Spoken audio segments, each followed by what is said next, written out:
Many people believe a jet fighter must light its afterburners to fly faster than the speed of sound. They see the brilliant diamond-patterned flames shooting from the back of an engine and assume this is the only way to achieve supersonic flight. This is a common and persistent myth.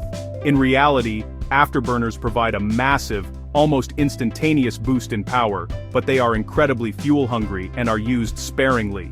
Advanced fighters, particularly the F-22 Raptor, have evolved beyond total reliance on them. In this detailed explanation, we will dismantle the myths, explore the fundamental science of jet propulsion, and reveal how the F-22 uses its afterburners as a tactical tool. You will learn what an afterburner is, how it functions, and why the F-22's ability to supercruise sets it apart. The core misconception: afterburners are like a car's high gear for all high-speed travel. This could not be further from the truth. An afterburner is a controlled explosion, a brute force method of temporary, extreme thrust. It works by dumping fuel into the hot exhaust downstream of the turbine. It is spectacularly inefficient, draining tanks in minutes at full burn, so pilots weigh speed against severe fuel and range penalties.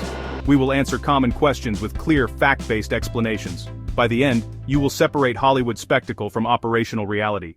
To understand an afterburner, first understand the jet engine it is attached to. A modern turbofan on the F-22 is a masterpiece of high-speed machinery built to move a massive amount of air very quickly. It begins at the front, with large fan blades pulling in air. The fan pulls in a colossal volume. Part of it bypasses the core and contributes to thrust like a propeller. The rest, the core air, enters the compressor stages, a series of spinning blades and vanes progressively squeezing the air. Pressure rises dramatically, and so does temperature. Now the air is primed with potential energy. It enters the combustion chamber, built to withstand extreme heat. A fine mist of fuel is sprayed and ignited in a controlled, continuous burn. The fire in the heart of the beast. Gases expand and rush rearward at speed. Before exiting, they pass the turbine, which extracts energy from the flow. A shaft powers the compressor and front fan, keeping the cycle self-sustaining. Finally, the gases are channeled into the nozzle. Newton's third law drives the aircraft forward. An afterburner is a secondary engine of sorts, a simple yet powerful augmentation attached in the exhaust duct. It exploits leftover oxygen in the exhaust. The turbine uses only a fraction in the first burn. Spray bars inject raw fuel downstream. When engaged, fuel drenches the oxygen-rich stream, and the heat ignites it almost instantly. Exhaust temperature soars, often past 1,700 Celsius. Hotter gas expands and accelerates harder, boosting exit speed and thrust. Thrust can jump by 50% or more, but fuel burn spikes 3 to 5 times, so it is reserved for short critical bursts. Takeoff steep climbs and rapid acceleration in combat. Prolonged use-guts range and time on station. A digital control unit keeps combustion stable. Heat-resistant superalloys survive the inferno. The nozzle widens to prevent back pressure damage. Those shock diamonds mark supersonic flow as pressure equalizes with ambient air, a visible sign of raw power unleashed. Enter the Pratt & Whitney F-119 PW100, built for stealth, speed, and agility. A low-bypass augmented turbofan enabling supercruise, sustained supersonic flight without afterburner. Each F-119 produces about 35,000 pounds of thrust in afterburner, about 70,000 combined. Thrust to weight exceeds 1, so it can climb like a rocket. Fewer compressor and turbine stages versus predecessors like the F-100 via advanced aerodynamics and materials. That makes it lighter and more compact, yet durable and easier to maintain. Digital controls optimize every phase of flight, balancing dogfight power and long-range efficiency, with stealthy signatures in mind. Alloys and composites endure heat, cool exhaust mixing and plume shaping reduce IR. Its thermodynamic cycle and aerodynamics let the F-22 pass Mach 1 on dry thrust. Older fighters often need afterburners to sustain it.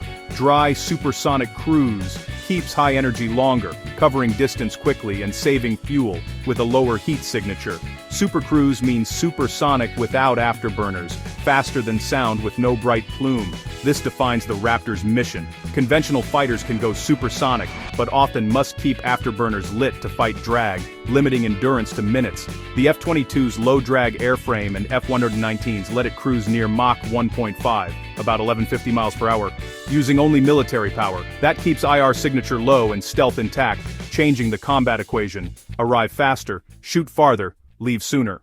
Given supercruise, why use afterburners? For situational overwhelming power, supercruise for efficient high-speed transit, afterburners for maximum performance bursts, marathon pace versus a 100-meter sprint, engage AB to spike energy on demand.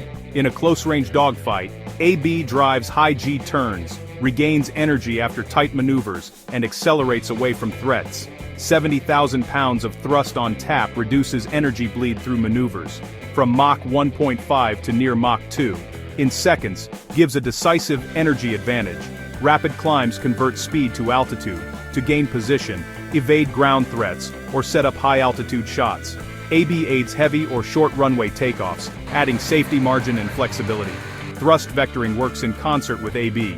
It redirects thrust direction for control. The 2D nozzles pitch about 20 degrees, in unison or asymmetrically. This forces rapid nose authority even at high angles of attack, pointing at an opponent with shocking speed. In thin air where surfaces weaken, AB-boosted vectoring can pivot the jet on a point. Rectangular nozzles also help reduce radar cross-section, and the computer blends surfaces and thrust for max effect. An afterburner unleashes an inferno, and managing that heat is a major challenge, especially for a stealth aircraft. Heat creates infrared signatures that enemy sensors can see. Raptor design mitigates this. Nozzles sit high and are shielded by big-tail surfaces, breaking direct lines of sight to hot parts. Surfaces and shaping promote rapid mixing to shorten and cool the plume. During supercruise, the thermal footprint drops further. Engines run hot inside for efficiency, while fuel circulates as a cool and absorbing heat before it is burned. This preserves low observability across radar and IR. Best of all, supercruise avoids using AB most of the mission. AB is a temporary tactical tool, used when the benefit outweighs detection risk. In summary, the afterburner is not a simple go-fast switch. It burns extra fuel in the exhaust to add massive short-term thrust, but at huge fuel cost. The F-22 can cruise supersonic without afterburners, super cruise, and it pairs afterburners with thrust vectoring to perform maneuvers most jets cannot. The myth that AB is required for all supersonic flight is false. On the Raptor, afterburners are a weapon, used wisely, and often by not using them at all. Understand the science behind the flames, and the strategy behind their use. If you enjoyed this explainer, subscribe for more high-integrity aerospace breakdowns.